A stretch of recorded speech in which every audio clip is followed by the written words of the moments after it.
Hi all, Jean here.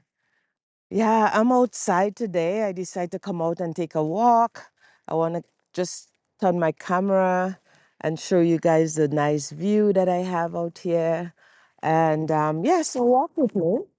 I just was visiting a friend of mine, and I thought, yeah, I want to do some videos outside. So today I'll take you outside with me, right? So if you're here, do me a nice little favor and subscribe to my channel, and yeah, give me a like. I will be so grateful if you can do that.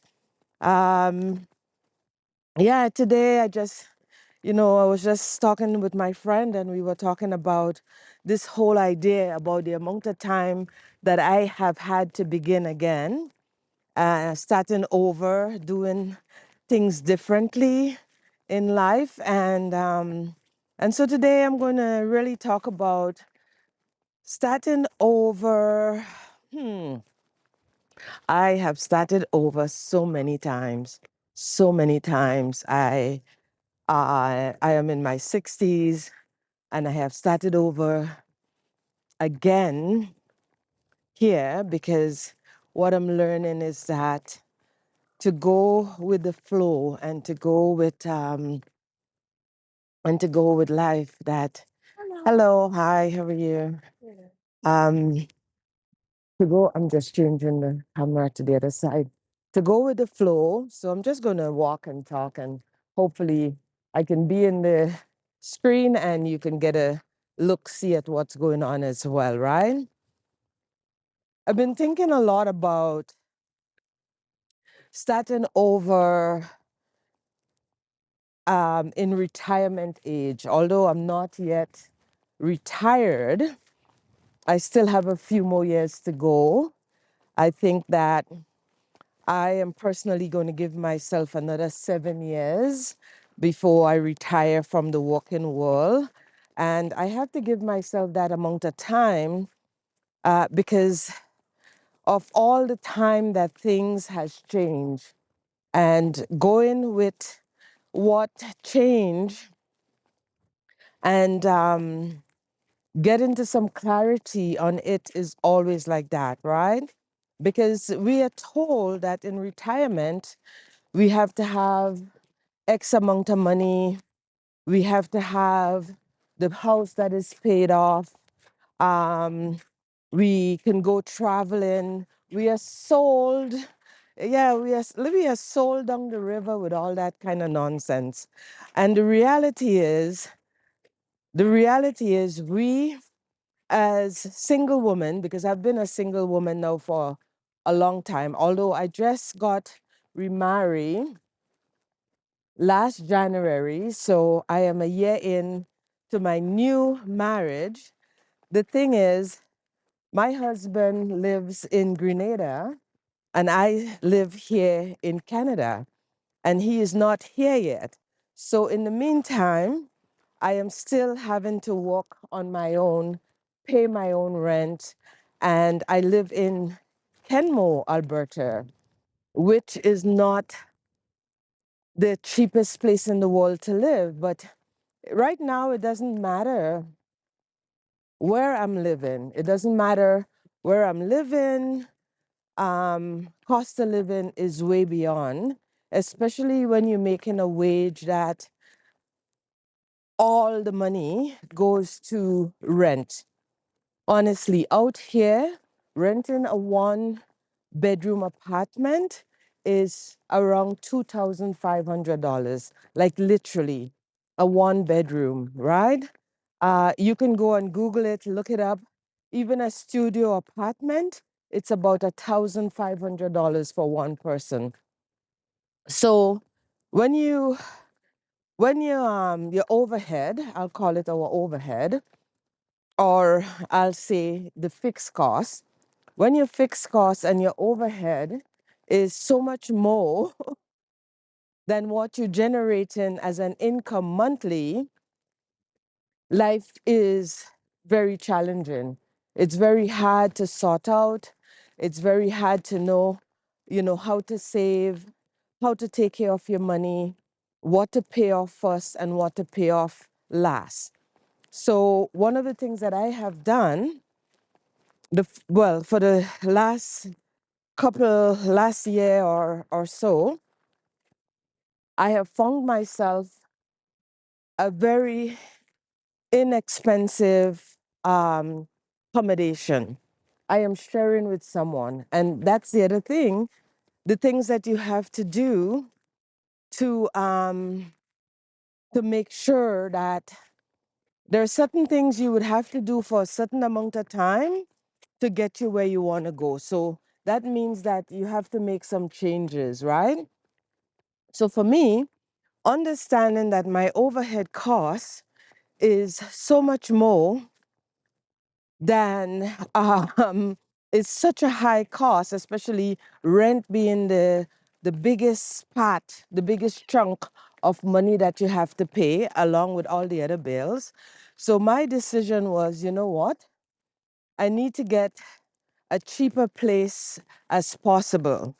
So I end up finding a place that I have a roommate and I have a landlord that actually understand home security, understand that we need safe place to live and not to pay too much rent. Now, this is something I'm going to sit here for a while I talk to you guys, right? I'm on this nice bench while I talk to you guys. Yeah. um, yeah, so yeah. Oh my God, I'm have to take a rest. I'll show you my view before I continue talking. Right. So this is my view here while I sit and chat with you guys about, making sure that you do the things that you have to do. So in my case, getting a place that is really inexpensive and having a roommate. So of I had to give up a lot of what I think, like I need my own space, I have to have my own house. I had to give those things up and really settle into finding a place that rent is manageable, right? So that's the first thing I did.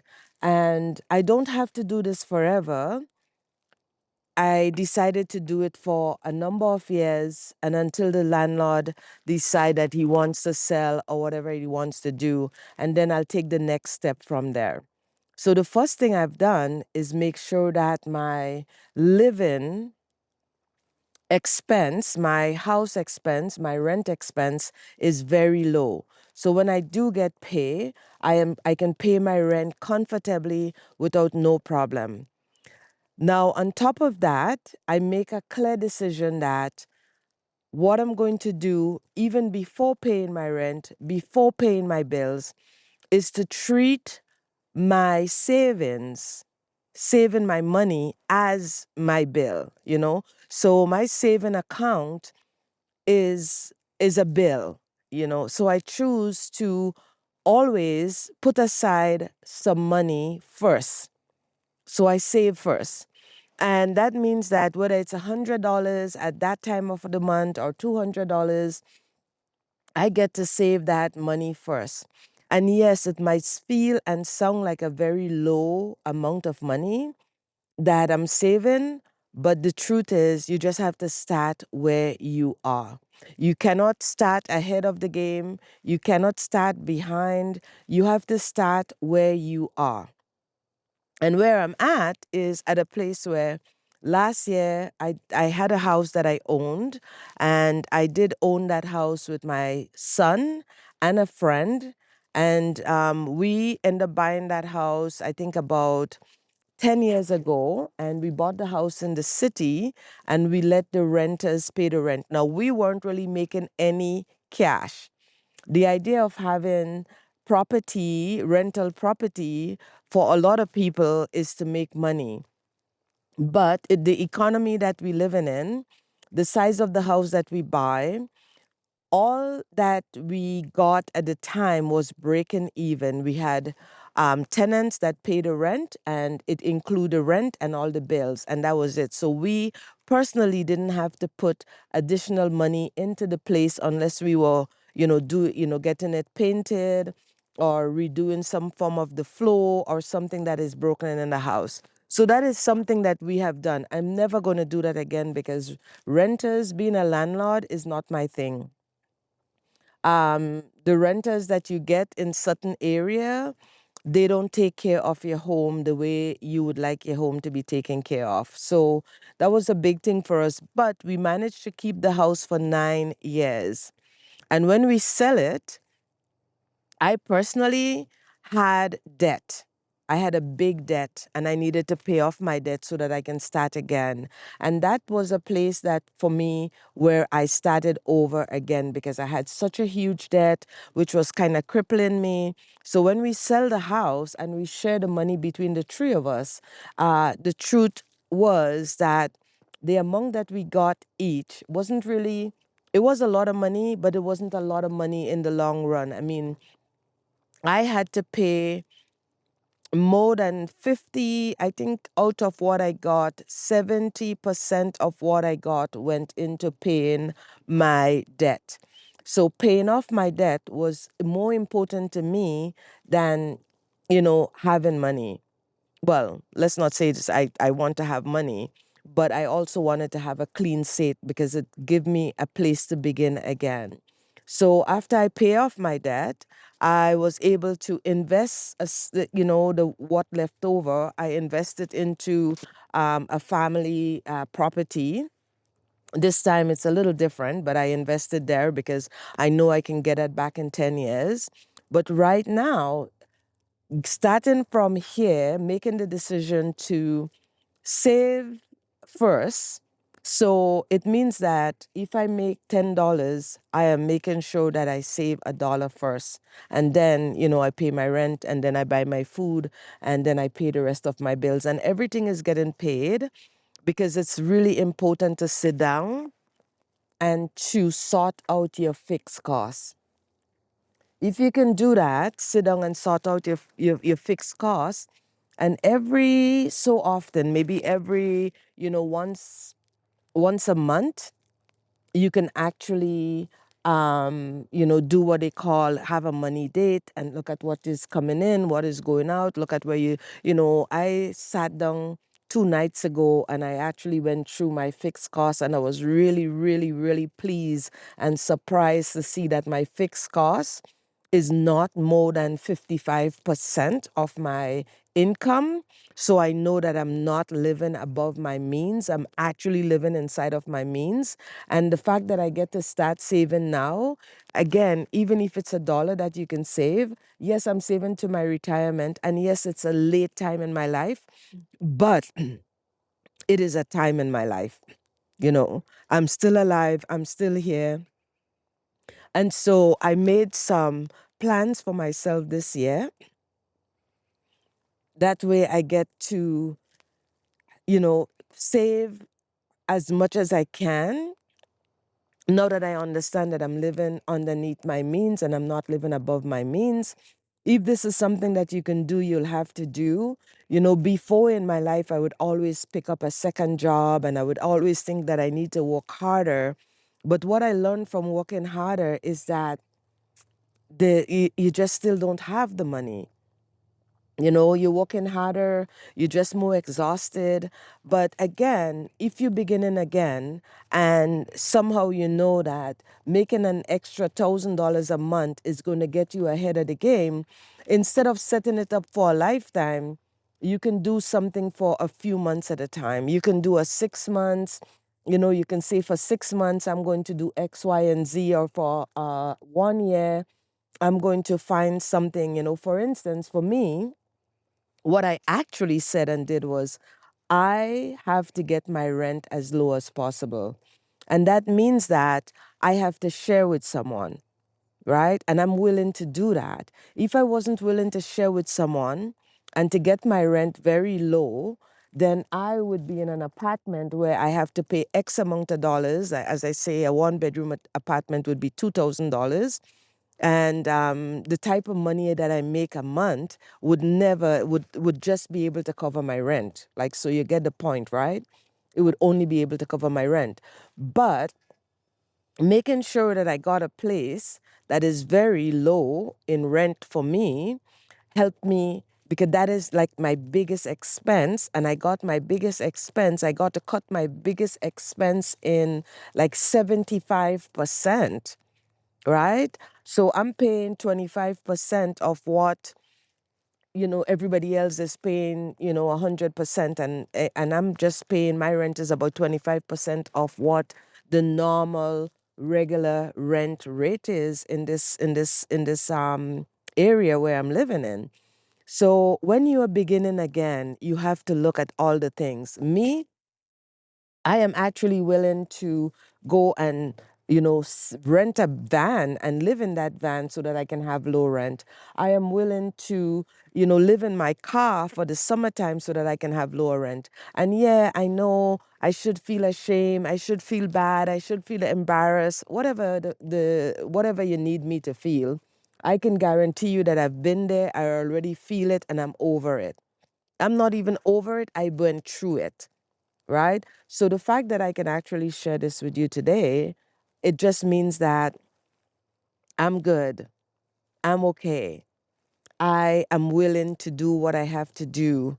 I didn't know that before. When I just got divorced, when I, was married before my first husband, when I just got divorced, I was still living the same margin as how I was living with a two-income family.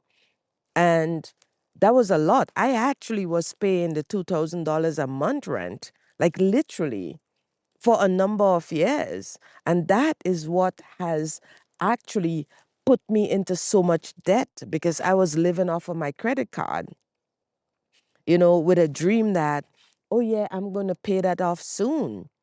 Let me tell you something, that doesn't happen as soon as you want it to, because that's where I was living. I was like, oh my God, every month I am above, every month I'm living above my means, I'm living above all the things, and I'm not getting to pay off anything, because all I can pay at the end of the month is my rent. But I was living very, very rich in a very nice area, in a very rich area, and my rent was so much. And even when I took people in to stay with me, I still wasn't breaking even, because I was living like I was having this two income, and I lived like that for many years. I got divorced, left my husband 2014, and 2015, 2016, 2017, 2018, 2019. I didn't move out from that kind of situation until 2020, you know, till around the pandemic, when I had this really epiphany, because everybody in the world was running around being afraid that they were going to die. And well, I wasn't in the same situation. I was out here in this beautiful area where I can come out by the river and just walk on the path. So I had a lot, when it comes to nature, I was already immersed in nature. So the pandemic, I was in the nature. I was deep in the spiritual community. I was doing, I was fasting. I was sweating, doing sweat lodge. So I was actually really working on the inner aspect of who I am. And while I was doing that kind of work, everybody else in the world was falling apart. And it showed me, like, I don't know, like I got like a message from spirit, from my own ancestors. I got a message that, you cannot live like this. You need to pack up, you need to give away your stuff. If the world is ending, like, you don't need any of that shit. I mean, that's a lesson I learned from the pandemic. And if you haven't learned that lesson from the pandemic, I'm telling you, go and learn this lesson, because all the shit you see you want, that you want to buy, the car, you want to have the bigger house, you want to have all of this, that is taking you in and in and in and in and in debt. You're going to have to release this in the time that we are going through right now. We're not living in a safe environment. The world is not safe for any of us. So the thing is, for me, understanding around the pandemic time and I actually left. I'm walking again, so I'm just going to walk and talk here. I actually left my really nice big apartment, green apartment where everything was really made, in a green, authentic, organic, whatever word you want to call kind of way. So I was actually living in that kind of environment for many years, and I think it was the day when when George Floyd died and Black Lives Matter came really above and beyond.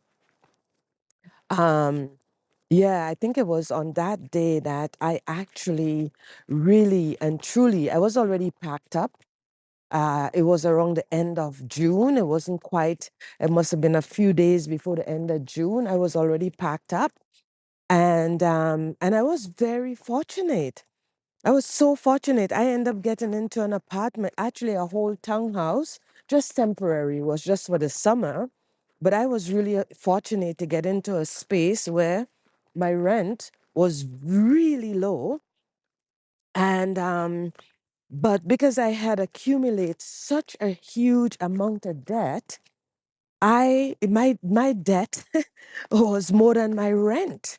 And so for years, I've been trying to pay that debt. I consolidate all my line of credit, my credit card. I did all the things they say to do, and I was paying one lump sum monthly to one account, to one debt account. And to this day, I haven't taken out another credit card. I have one single credit card with only $1,000 on it. And you know what? That's what I'm going to keep. I'm keeping that one credit card with that $1,000 on it, because I know for sure the minute time, even if I say I am disciplined and I know how to use my money now and I've learned my lesson, even with all of that, I know that if I get a credit card with a bigger amount on it, I know that I am going to basically, um, I know that I am going to basically spend it. I'm looking at the Christmas things here. It's February. I know that I'm going to use it. Something is going to happen, and I'm going to say, "Yeah, I need to use my credit card." Um, I'm just going to use my credit card. I'll have to, right? I'll have to use it because X, Y, and Z happen. So for me, knowing that I may not be disciplined enough to have a credit card that has more than $1,000 on it, I am not taking one of those at all. Not now, not any time, because guys, yeah, that's the thing. You really have to sit and ask yourself what is important, right? So if you're in a situation right now where you have to begin again, and it's a situation where finance, guys, I don't know how, are you looking at this? I don't know how I'm going to walk up this path because it's all ice.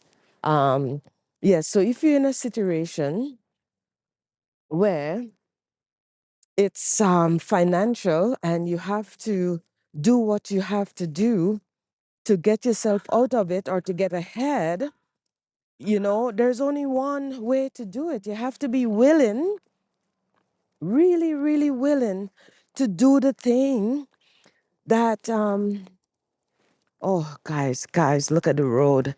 Um, Look at the ice in the road. Did you see that? That ice in the road is just dangerous right now. And I'm on a path by the river. And so bear with me while I say this, right? If um if what it is you're going through is financial struggles, because let me tell you, we are all in that boat. No, no, no, no, no. I changed that. We are not exactly all in the same boat. We are all in the same ocean.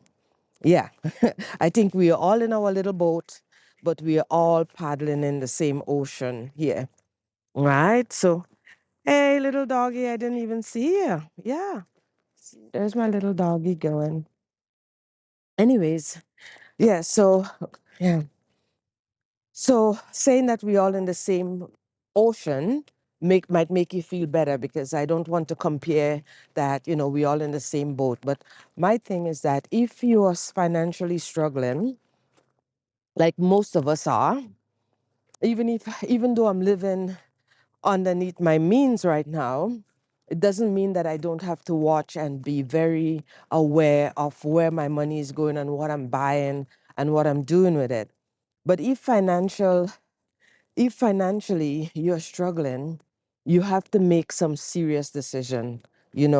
One time I was listening to this woman. I think she must have been on a podcast a while back now, and I was listening to her um, talked about how she lifted herself out of debt. She had about 4 or 5 children. And what she did, she actually rent a room. She got a one-room place with all her children. And she sat down and explained to them that a couple, for a number of time, maybe a year or two, that they were going to be in the situation where they all have to sleep in the same space because she wanted to get herself out of debt. She wanted to get herself out of financial ruin.